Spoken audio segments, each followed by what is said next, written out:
Alhamdulillah wa kafa wassalatu wassalamu ala rasulil mujtaba Sayyidina wa habibina wa syafi'ina wa maulana Muhammadin al-Mustafa wa ala alihi wa ashabihi wa dhurriyyatihi wa kulli man ittaba'al huda. Assalamualaikum warahmatullahi wabarakatuh. Waalaikumsalam. Puji syukur kepada Allah Subhanahu wa taala atas limpahan karunia-Nya. Mudah-mudahan setiap langkah yang kita tempuh menuju rumahnya yang mulia ini, tiap tapaknya menguburkan dosa-dosa kita, meninggikan derajat kita di sisi Allah Subhanahu wa taala, dan menjadi pemudah jalan kita semua menuju ke surga. Dan duduk kita semua semoga termasuk taman di antara taman-taman surga, tempat Allah mencurah-curahkan rahmat-Nya, menaungkan sayap-sayap malaikatnya, menurunkan sakinah ke dalam hati kita, dan menyebut-nyebut nama kita semua dengan bangga pada makhluk-makhluk mulia yang ada di sisinya. Jomblo, ma jomblo, wa ma adraka ma jomblo.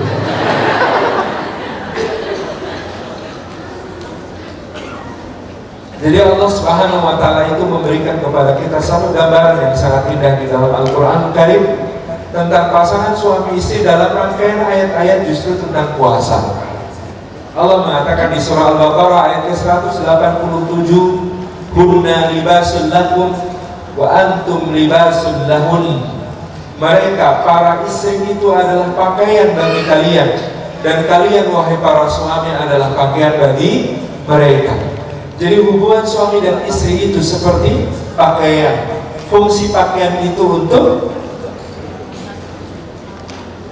menjaga kita dari bahaya-bahaya yang mungkin muncul dari luar, dari serangga, dari panas, dari dingin, dari hewan-hewan. Dan fungsi pakaian itu adalah untuk menutupi aurat kita, aib-aib kita, keburukan-keburukan kita yang memalukan dari diri kita. Dan fungsi pakaian itu adalah untuk menghias, memperindah, menjadikannya sebagai sesuatu yang enak dipandang. Dan fungsi pakaian itu adalah untuk kita menjadi orang yang bertakwa. Libasul taqwa dzalika khair, dan pakaian takwa itulah yang terbaik, menjaga kita dari dosa-dosa, menjaga kita dari hal-hal yang dimurkai Allah Subhanahu wa taala, menjaga kita selalu dalam keridhaan Allah. Jadi pakaian itu di dalam Al-Quran menempati satu posisi yang penting kaitannya dengan jomblo, karena dengan penggambaran bahwa suami adalah pakaian bagi istri, istri adalah pakaian bagi suami, maka yang jomblo berarti belum.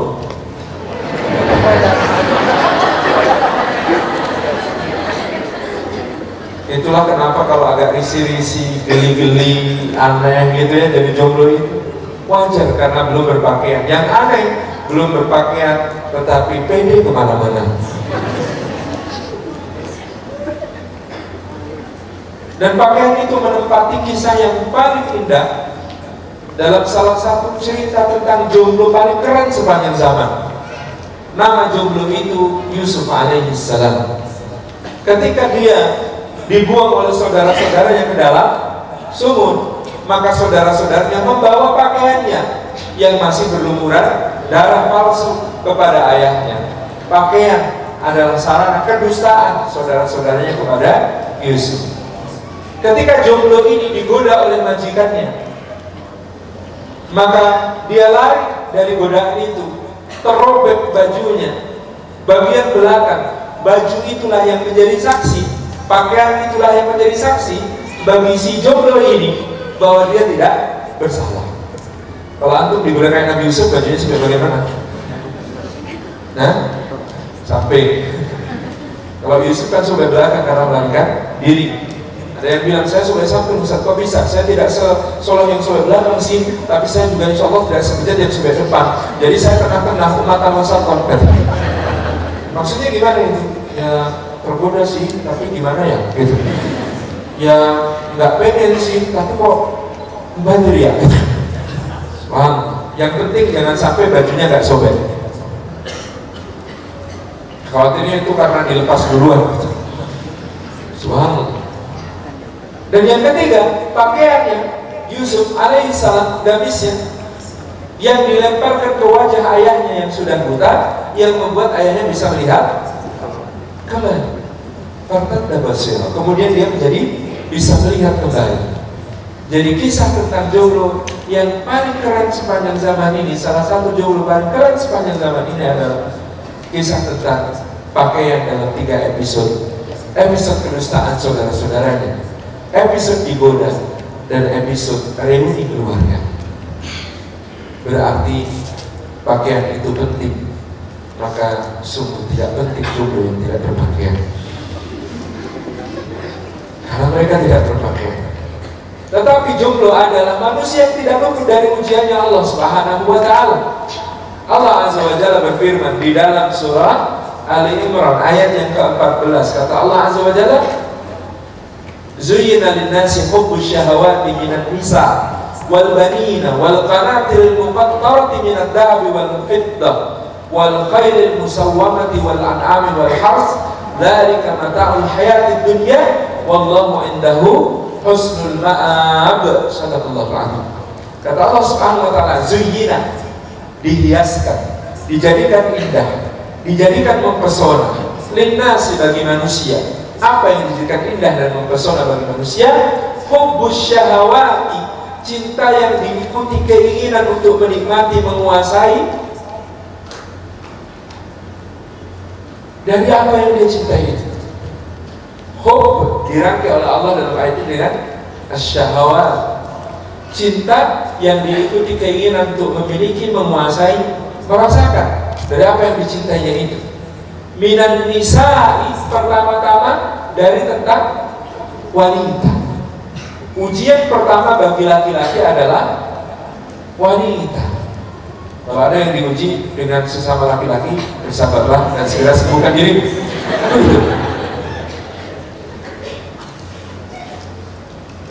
Pasangannya, saya takjub bahwa Allah Subhanahu wa Ta'ala menggunakan kata minan nisa di ayat ini untuk mewakili kedua-duanya.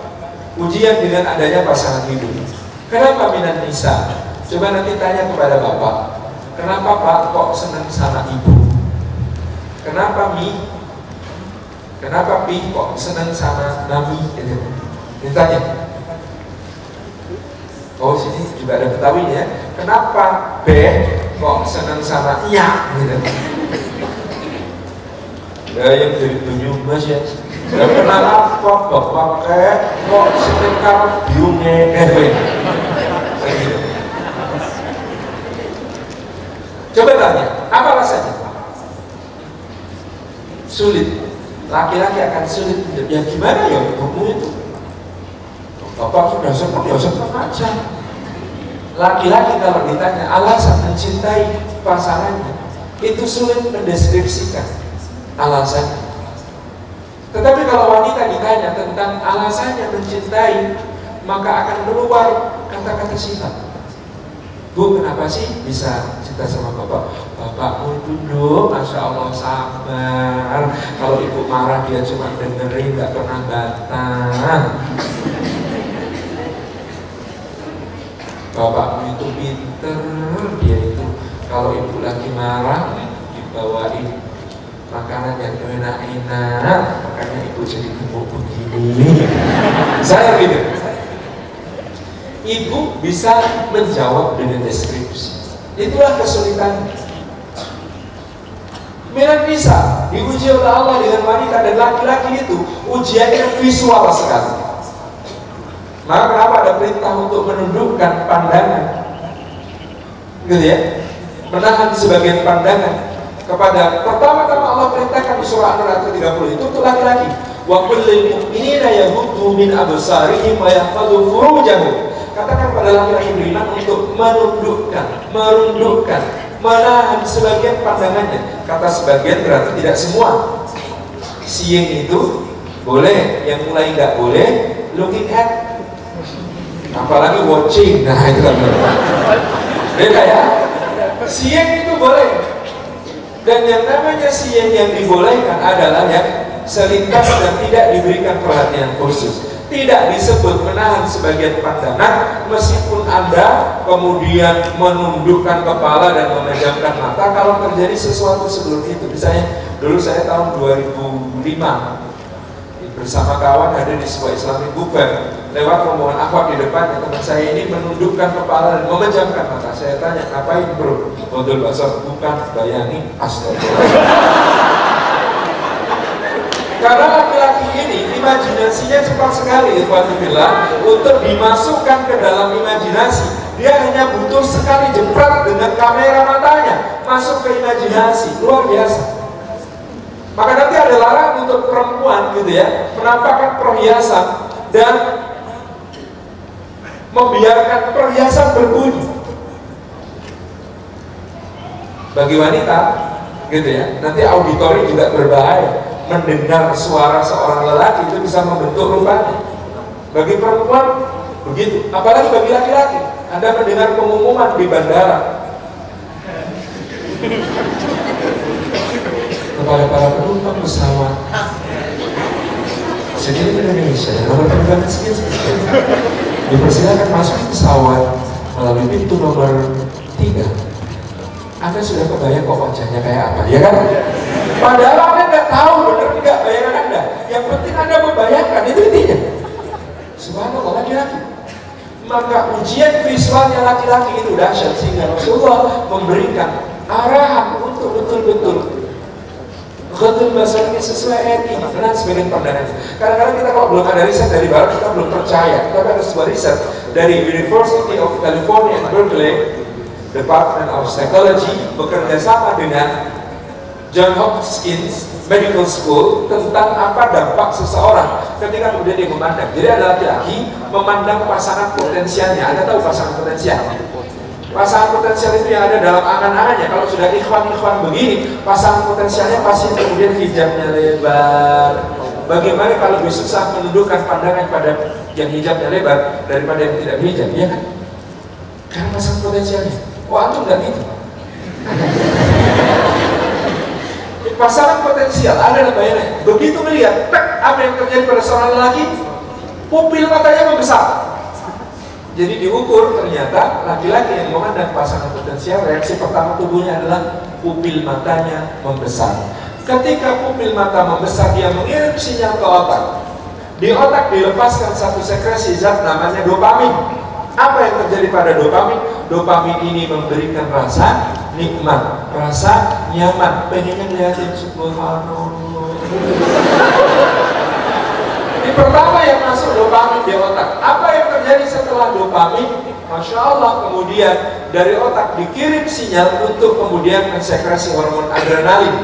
Apa yang terjadi kalau adrenalin sudah keluar? Deg-degan, debar jantung lebih cepat, darah beredar di dalam denyut nadi lebih cepat.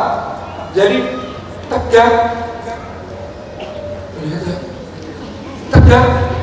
tegang asyik gitu. Tegang asyik. Nanti belum kita sampai berikutnya lagi. Jangan tergesa-gesa.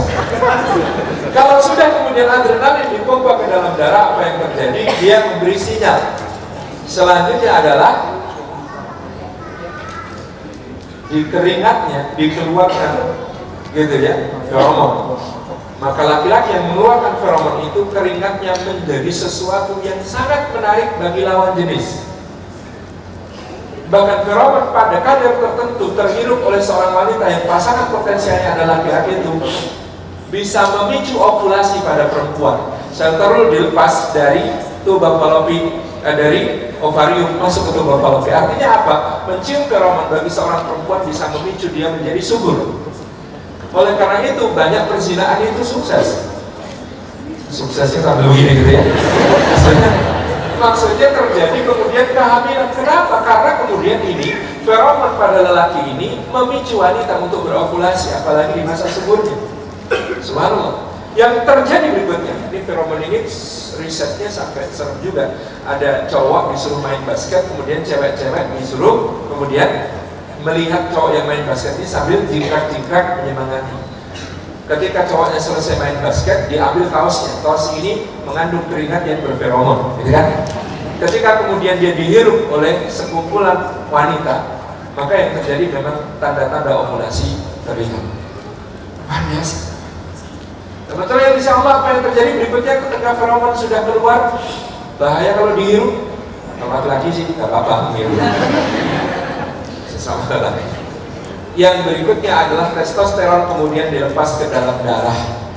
Maka darah itu diarahkan ke organ-organ yang sifatnya erogen, di bibir, dan tentu saja di tempat yang memang itu tujuannya, gitu.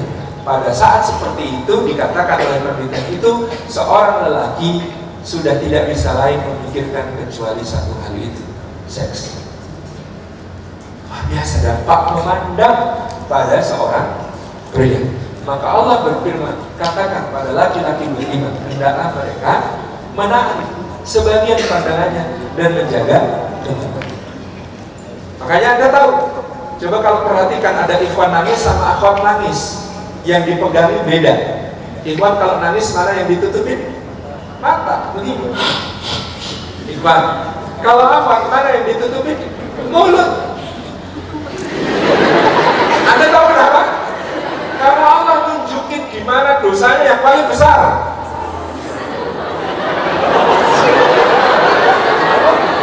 Dosanya lelaki itu mata, dosanya perempuan lisan. Clear itu. Coba nanti perhatikan wanita nangis sama laki-laki nangis, beda. Tangannya mengarah kemana?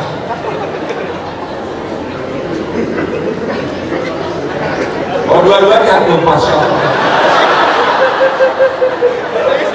Jadi dua tangan, satu pegangin mata, satu pegangin mulut, gitu kan?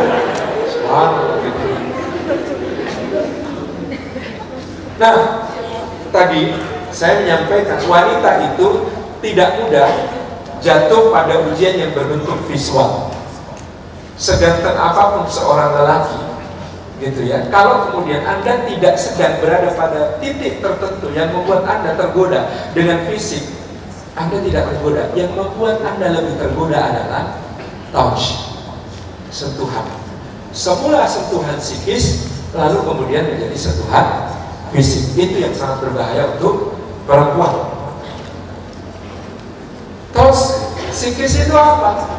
Diperhatiin, ditanyain sarapan apa belum, pakai apa, dibangunin qiyamul lail, dikirimin ayat pakai emot lucu, bunyinya ya ayyuhal muzammil qumil laila illa qalila.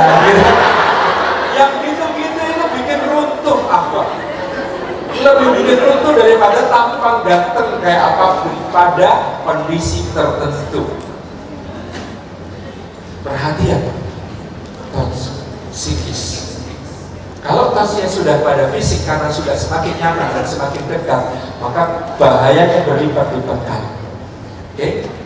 Tapi ada waktu-waktu di mana perempuan juga visual berbahaya, pemandangannya berbahaya. Di mana itu menurut penelitian puncak berbahayanya wanita memandang adalah 2 hari sebelum ovulasi dan 2 hari sesudah ovulasi, 4 hari itu. Artinya apa? Pada saat wanita sedang subur, maka memandang juga berbahaya. Sehingga Allah juga memerintahkan wa kullil mu'minat yaghdudna min absarihinna wa yahfazna furujahunna. Katakan kepada perempuan yang beriman, hendaklah mereka menahan sebagian pandangannya dan menjaga juga kemaluannya. Di situ. Jadi ujian pertama kita lawan jenis. Dan Allah SWT sudah memberikan rambu-rambu, tahan sebagian pandangan.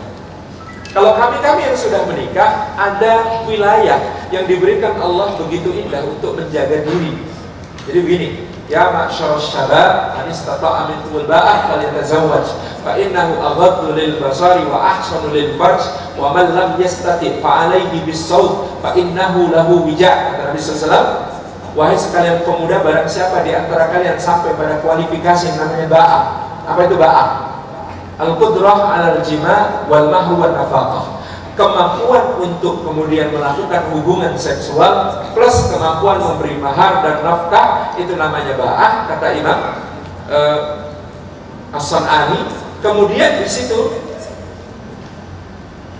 Rasulullah sudah mengarahkan fal yatazawwaj, maka hendaklah dia beristri.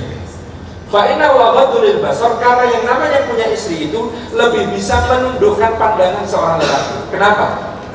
Kalau punya istri kok bisa lebih menundukkan pandangan? Karena ada alternatifnya. Kalau Anda melihat pemandangan berbahaya di dekat Anda, seperti saya langsung berpaling ke wallpaper handphone.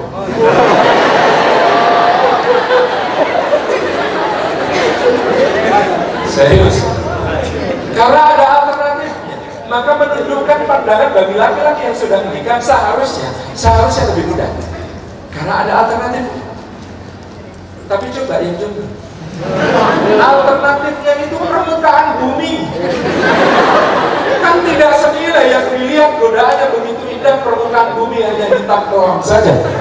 Sehingga lebih berat bagi seorang jomblo untuk tadi menundukkan pandangan. Wa ahsanu lil farji, dan yang namanya punya istri itu ahsanu.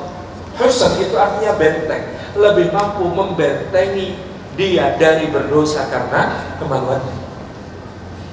Wa malam yastati, dan barang siapa yang kemudian tidak sampai pada kualifikasi belum mampu, fa alaihi bisawm, maka hendaklah dia berpuasa. Jadi kalau belum mampu menikah, alternatifnya adalah puasa. Meskipun alternatif puasa ini alternatif yang tidak sekuat nikah. Kenapa? Wa innahu lahu wijaun, maka yang namanya puasa itu baginya akan menjadi, dulu saya menerjemahkannya benteng, saya keliru. Ahsanu itulah yang artinya lebih bisa membentengi, sementara wija itu artinya yang lebih tepat adalah barikade. Kalau benteng itu pertahanan yang permanen, meskipun tetap aja bisa tembus kalau tidak hati-hati. Tetapi yang namanya barikade jelas-jelas lebih gampang jebol. Kenapa? Puasanya siang, stalkingnya malam. Gimana tidak jebol gitu? Ini contoh, gitu ya. Maka yang demikian ini sebuah hal yang kita perhatikan. Nah, ikhwan dan akhwat yang dimuliakan oleh Allah Subhanahu Wa Taala. Sementara itu bagian menikah ada hadis lain dari Rasulullah SAW. Apa itu? Wahai sekalian sahabat, kata Nabi SAW, itu jika salah seorang di antara kalian bertemu dengan wanita yang dijadikan oleh syaitan sebagai penggoda baginya, maka apa kata Nabi SAW? Maka hendaklah dia pulang, temui istri kalian. Karena pada istri kalian terdapat segala sesuatu yang ada pada wanita itu hanya saja lebih suci dan lebih berpahala di sisi Allah Subhanahu Wa Taala. Ya? Jadi kalau ada laki-laki tergoda oleh perempuan di luar sana, segeralah pulang. Ini berlaku bagi yang sudah menikah. Kalau jomblo pulang. Meskipun demikian, hadis ini juga bisa diambil manfaatnya bagi jomblo, gitu ya. Dan kita ingat yang namanya puasa. Jam 12 siang waktu puasa, ya, itu yang namanya es buah itu cantik sekali. Yang namanya es cendol itu seksi sekali. Yang namanya es campur itu menarik sekali. Jam 12 siang saat kita berpuasa. Tapi begitu saat berbuka puasa tiba, air putih 3 butir kurma rasanya telah menepiskan semua godaan es cendol yang seksi, es buah yang cantik, maupun es campur yang menarik. Ya, betul. Maka ambillah istifadahnya, wahai para jomblo, bahwa menikah itu yang terpenting bukan soal cantik, menarik atau seksi, tapi soal air putih.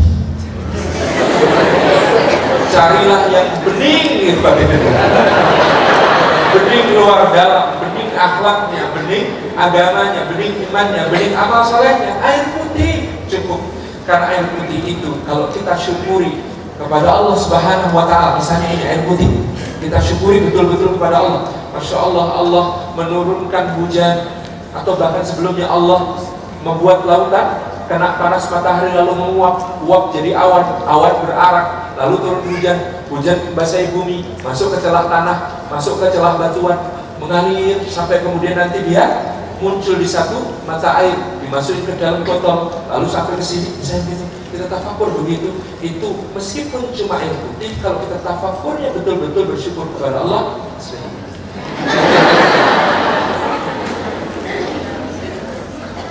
ada manis-manisnya.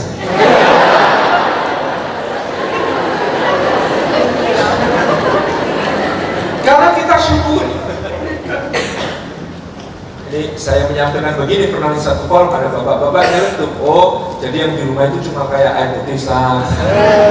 Ya enggak Pak, yang di rumah itu bisa jadi ya jus alpukat, sop buah gitu kan. Oh cocok Ustaz, di rumah itu memang kayak jus alpukat dan sop buah. Maksudnya gimana Pak? Ya makin tambah umur makin berlemas. Astagfirullah. Ngawur. Ibu-ibu ya, ada yang ibu-ibu sudah menikah ini. Oh, jomblo semua ya kan? Masya Allah ya.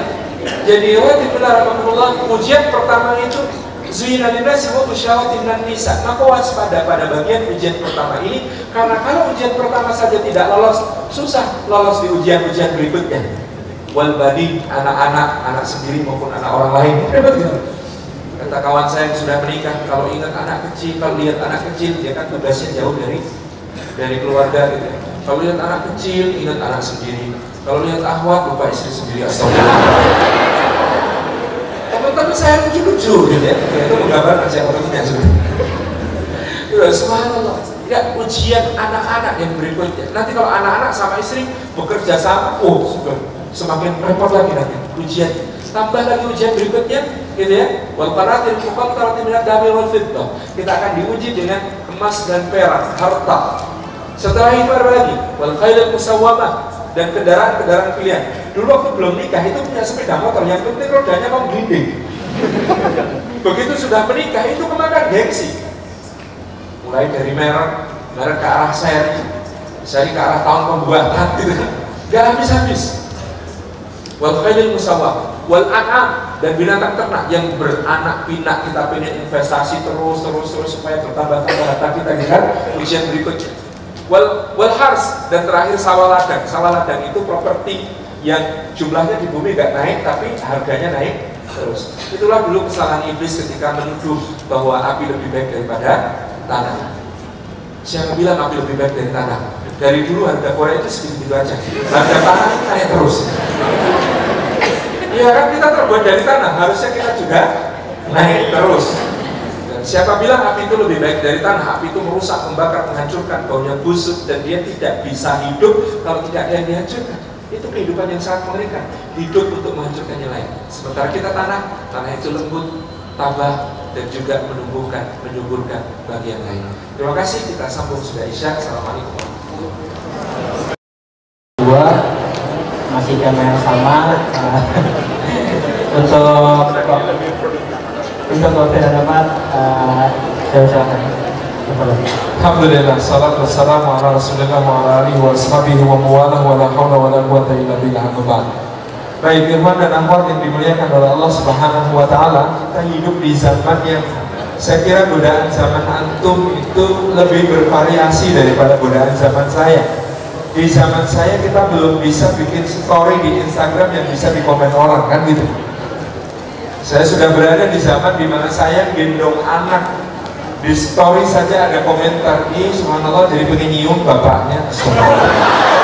Jadi kita tahu gitu ya, ini zaman yang semakin berat ujiannya. Maka saya justru mengajak kita untuk segera dewasa ketika Allah memberikan kepada kita yang namanya cinta. Cinta bagi jomblo adalah ujian karunia yang dua-duanya harus disikapi dengan benar-benar. Islam ini indah sekali. Dia tidak meminta kita untuk menyangkal cinta. Dia juga melarang kita untuk mengumbar cinta. Yang diinginkan oleh Islam adalah mengendalikan cinta, menjadikan cinta itu sebagai sarana beribadah kepada Allah Subhanahu wa taala. Kalau belum tiba waktu yang memungkinkan bagi kita untuk menjadikan cinta ini wasilah ibadah yang seluas-luasnya, seperti dalam sabda Nabi sallallahu alaihi wasallam, lam yura lil mutahabbaini mithlun nikah. Tidak tampak indah bagi dua orang yang saling mencintai yang seperti pernikahan. Di dalam pernikahanlah tersedia wadah yang paling luas, yang paling bebas untuk mengekspresikan cinta tersebut. Maka bagi kita yang kemudian pada saat itu terasa belum sampai pada kapasitas yang disebut oleh Ba'ah tadi, waktunya untuk kita semua kemudian mempersiapkan diri menuju kepada satu kata itu, nikah. Oke? Jadi begitu cinta datang, gitu ya, maka kita mulai merasionalkan cinta itu dalam bentuk persiapan-persiapan kita menuju pendewasaan sejati, menuju ke satu kehidupan yang di sana cinta akan kita bangun, bukan sekedar jatuh. Kalau Anda sekarang jatuh, nah jatuh itu sakit, jatuh cinta. Kalau bagi apa jatuh cinta itu kayak masukin ayam ke dalam kamar. Anda tahu gimana repotnya kalau ayam masuk ke dalam kamar? Meskipun kita satu saat nanti berhasil mengusir ayamnya keluar, apa yang terjadi? Kamar kita sudah berantakan duluan. Itu repotnya. Maka memanagenya, mengaturnya betul-betul menjadi satu prioritas kita. Kalau kita sudah kenal cinta, maka pertama yang kita pikirkan adalah bagaimana kita mempersiapkan ruhiyah kita menuju kehidupan di mana cinta mendapat ekspresi seluas-luasnya, yaitu nikah. Jadi sejak sekarang persiapan ruhiyah kita untuk menjadi seorang yang dewasa, yang cinta mengenal di situ ada tanggung jawabnya, yang di situ cinta ada komitmennya, yang di situ cinta ada satu yang membawa kita pada niat ibadah kepada Allah Subhanahu wa taala. Maka pertama persiapan ruhiyah. Di mana persiapan ruhiyah tentang cinta ini soal bagaimana kita mengeja cinta kita dalam kerangka ibadah kepada Allah. Siapkan ruhiyah kita untuk misalnya menggapai takdir Allah apapun itu di dalam keimanan. Contoh, bahwa kita menyadari jodoh itu tidak ada yang sempurna. Karena kalau ada yang sempurna, dia tidak memerlukan kita. Itu kesalahan. Jodoh itu adalah perkara mencari yang tepat. Dua yang tidak sempurna, yang ditakdirkan Allah untuk saling menyempurnakan. Itulah jodoh. Maka kita mengimani bahwa jodoh itu sudah tertulis di Lauhul Mahfuz di sisi Allah Subhanahu wa taala. Dan kita dalam hidup lalu memahami kita ini terlalu sering terjebak cinta lokasi. Waktu masih SMP, ada paling cantik di seluruh sekolah SMP kita, paling menarik. Kita cinta sama dia. Begitu masuk SMA, ternyata yang paling cantik di SMP tinggal satu di antara beberapa yang lain. Maka kita kemudian tergila-gila pada bunga sekolah waktu SMA. Begitu masuk kuliah, ternyata bunga sekolah waktu SMA itu tidak ada apa-apanya dibandingkan dari daerah lain. Gak habis-habis. Kalau kita tidak segera dewasa soal ini, nanti setelah menikah juga tidak habis-habis. Udah punya istri, ternyata apa yang bisa dari istri saya ya? Yo ada. Pasti ada, gitu kan? Karena tidak habis-habis mencari. Maka disitulah kita kemudian memahami bahwasanya cinta bukan cuma soal ketertarikan, tapi cinta adalah soal bagaimana kita memilih. Dengan pilihan yang paling kita pasrahkan kepada Allah, pilihannya itu persiapan ruhiyah. Tidak ada jodoh yang sempurna. Dia sudah tertulis di Lauhul Mahfuz untuk kita. Tidak akan tertukar, tidak akan datang terlambat, hanya datang di saat yang tepat. Meskipun ada rumusnya, jodoh itu di tangan Allah. Kalau nggak diambil ya di tangan Allah terus kan.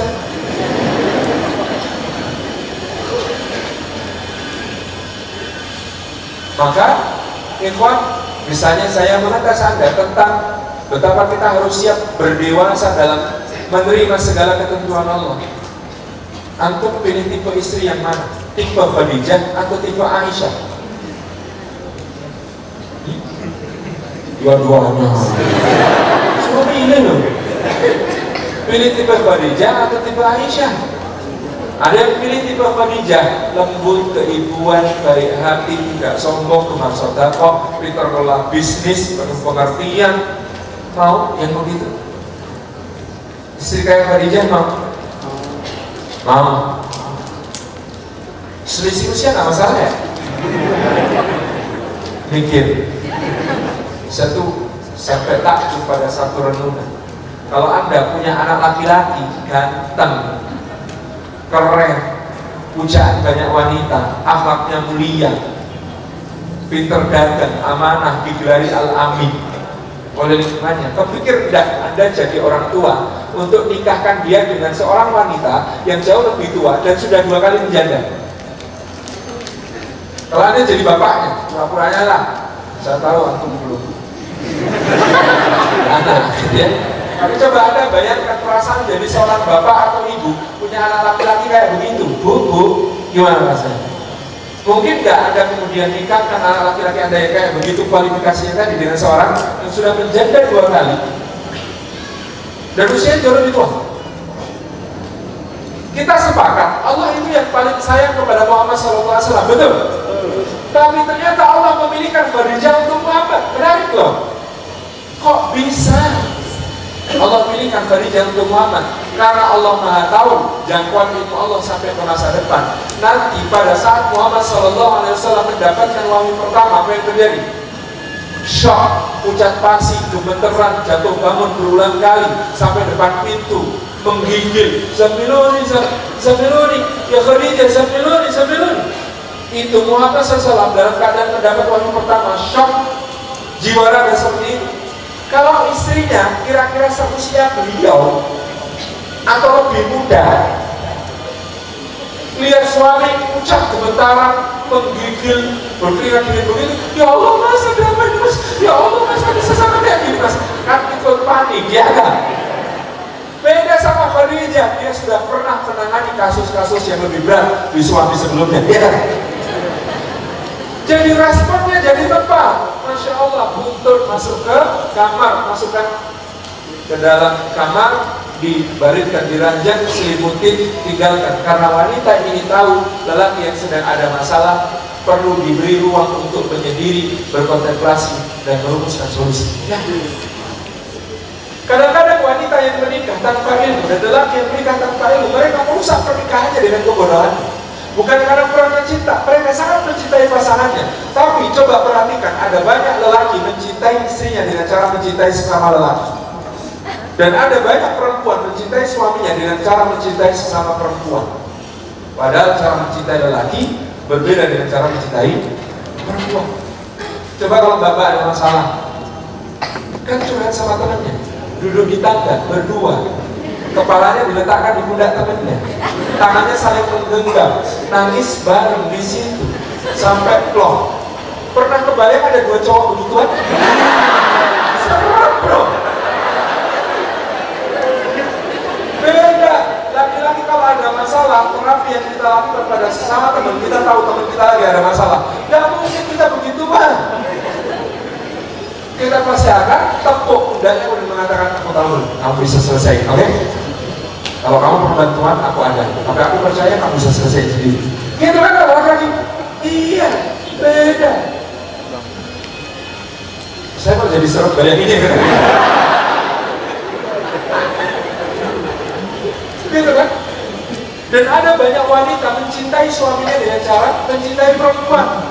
Suami lagi ada masalah, dipaksa curhat.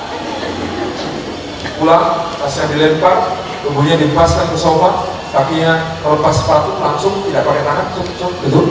Kemudian dipalak begini. Kan berarti tadi ada masalah, ya. Istri kan pasti bertanya, ya, mas, ada masalah apa?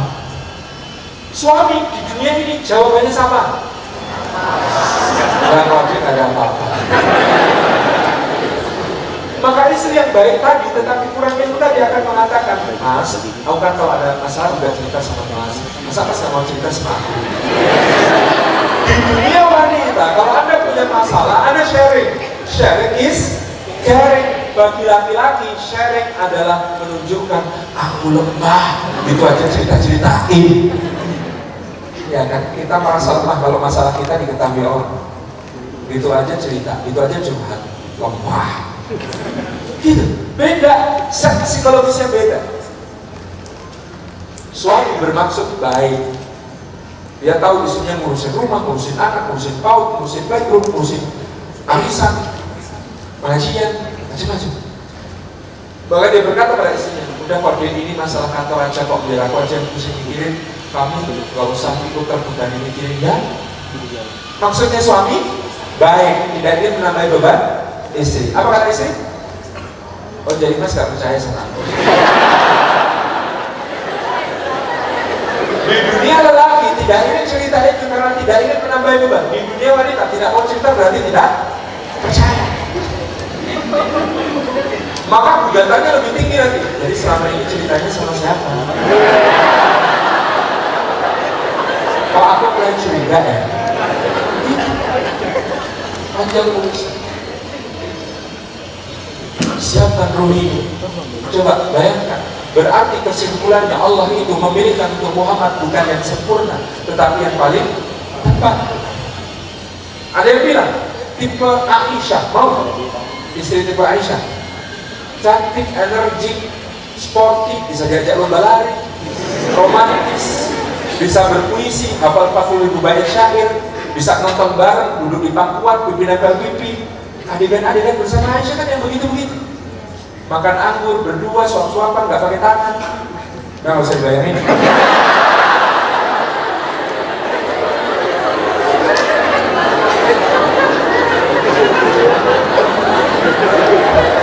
Jadi bayangin. Masya Allah. Itu adegan-adegan bersama Aisyah kan yang romantis kan? Siap punya istri kayak Aisyah. Siap dengan cemburunya. Banting piring depan tamu sampai lidahnya berhamburan. Tamunya melongo 5 menit. Berat menjadi istri Aisyah. Tidak semua mampu. Ya memang tidak semua. Cuma Rasulullah memang. Tidak ada pasangan sempurna. Bahkan untuk lelaki yang paling sempurna bernama Muhammad SAW. Ridha kepada takdir, ridha pada pembagiannya Allah Subhanahu Wa Taala. Istri Anda nanti ada yang paling cantik. Kalau rumput tetangga tampak lebih hijau, biasanya terbuat dari plastik. Itu aja. Begitu nanti Anda menikah, Anda belajar untuk menjadikan dia sebagai qurrata a'yun, penyejuk mata dan hati. Sehingga Anda mau tidak mau akan mengatakan, ketika istri sedang bikin jengkel, ini lagi acting ini, aslinya solihah, lagi acting ini. Ketika istri penampilannya sedang tidak meyakinkan, roll rambut belum dilepas, masker belum dihapus, daster tambalan 7 tempat, ya. Masak sambal terasi ambuni gitu ya, baunya sampai kemana-mana gitu ya. Maka katakan pada dia, ini lagi menyamar ini. Aslinya istri saya itu 70.000 kali lipat lebih cantik daripada bidadari yang paling cantik nanti kalau masuk surga. Sekarang adanya kayak begini. Apa sabar juga. Sama dengan suami, kalau lagi bikin jengkel bilang lagi acting. Aslinya soleh ini. Aslinya. Sekarang lagi acting, jangan lama-lama actingnya. Kan gitu, kalau tuain. Jadi ini kita belajar untuk kemudian menjadikan pasangan kita wahana untuk mendewasakan diri kita makin dekat kepada Allah. Ini belajar, ini belajar.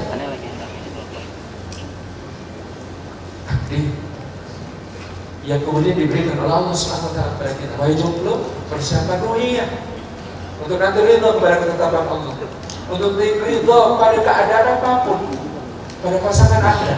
Dialah the best yang bisa Anda dapat di dunia.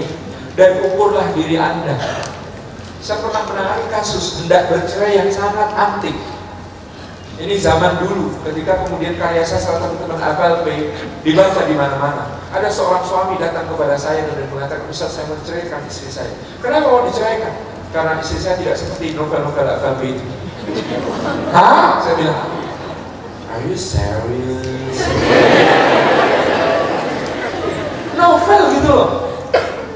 Kan dulu ada novelnya Mbak Izzatul Jannah, Setitik Kabut Selangsa Cinta, gitu ya. Ada novel-novel begitu yang menggambarkan rumah tangga pasangan aktivis yang penuh dengan romantika. Istri saya nggak kayak novel ini. Loh kok sampai dulu nggak nikah sama novel aja? Zaman itu belum terkenal Pak Novel Baswedan kan gitu.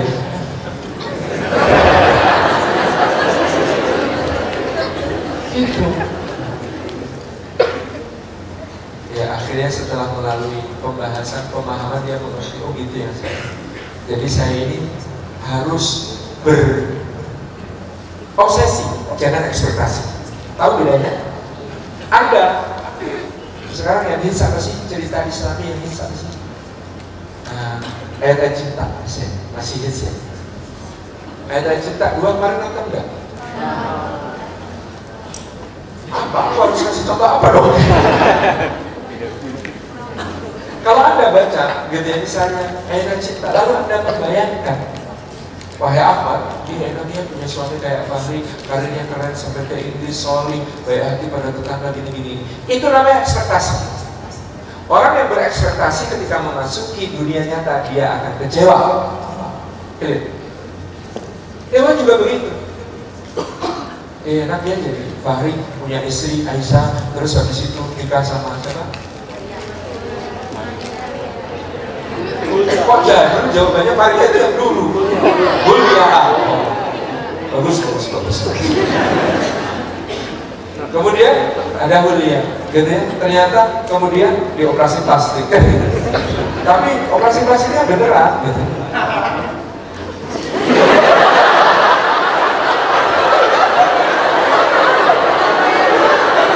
Gitu ya.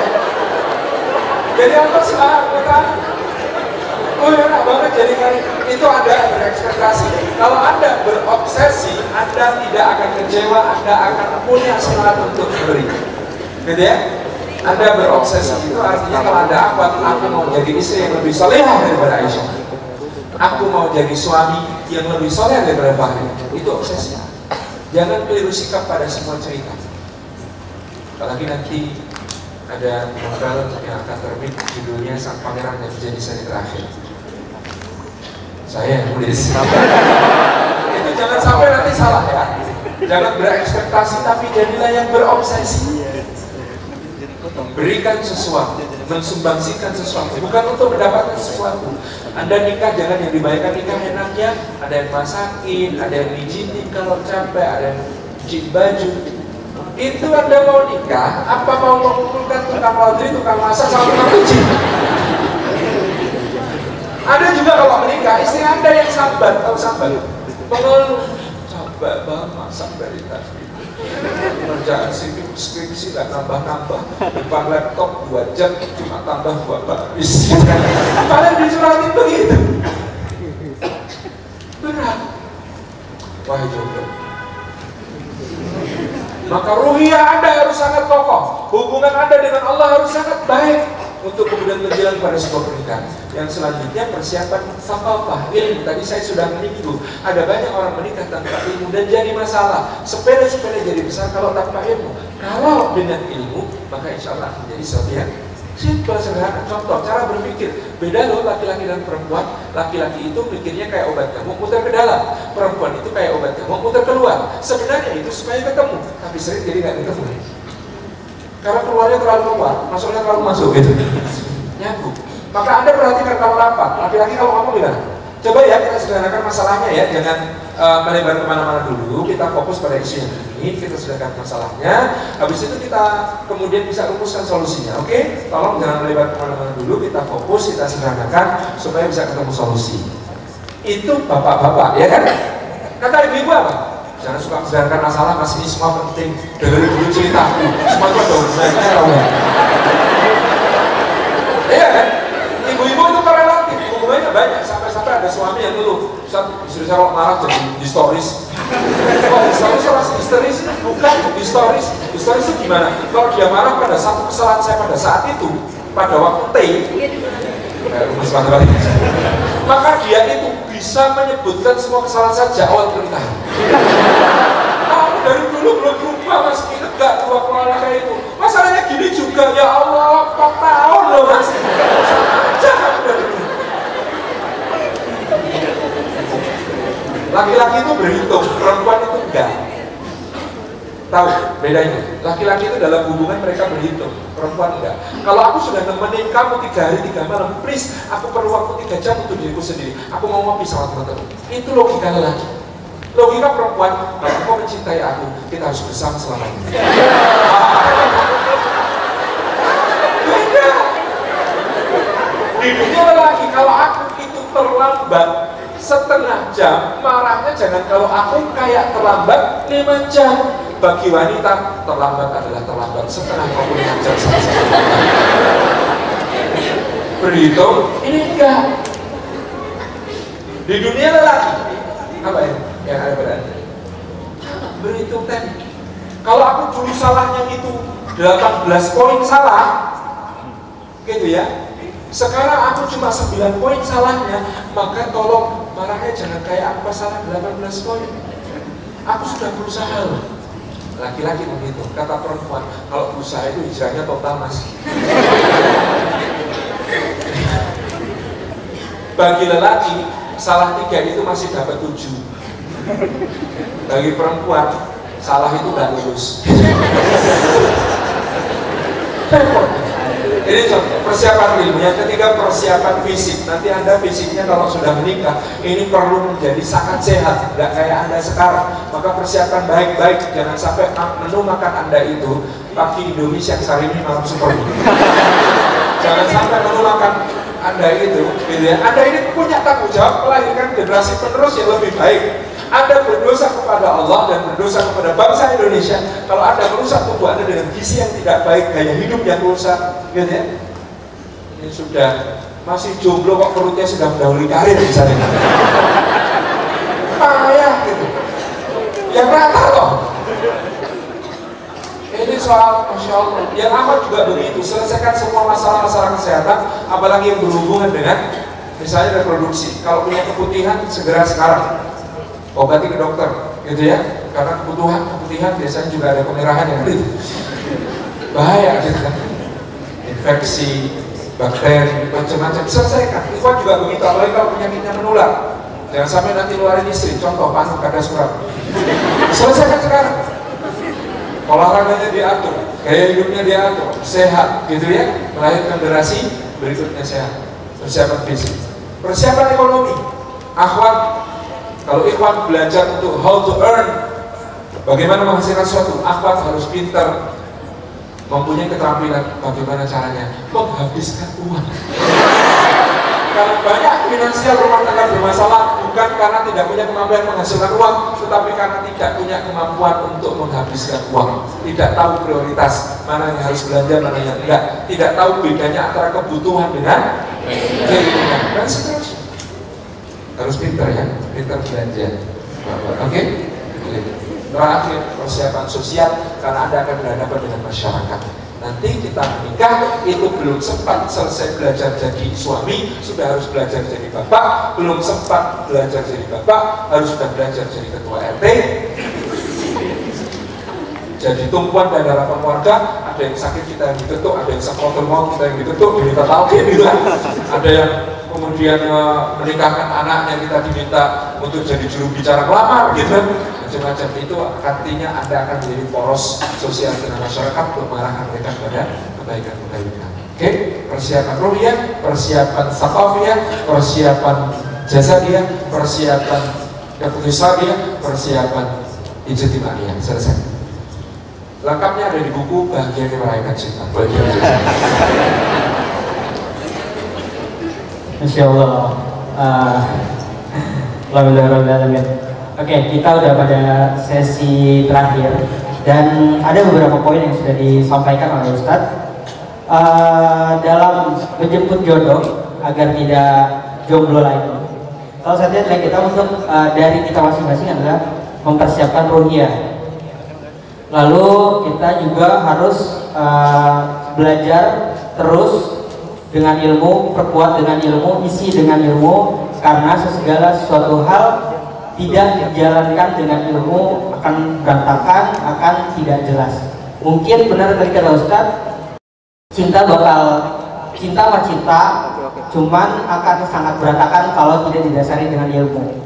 Lalu niatkan untuk beribadah karena Allah, karena jika sudah lurus niatkan karena Allah, insya Allah apapun permasalahan yang ada di dalam rumah tangga, insya Allah Allah akan bantu. Insya Allah pasti ada jalan dan pasti ada celah, pasti insya Allah.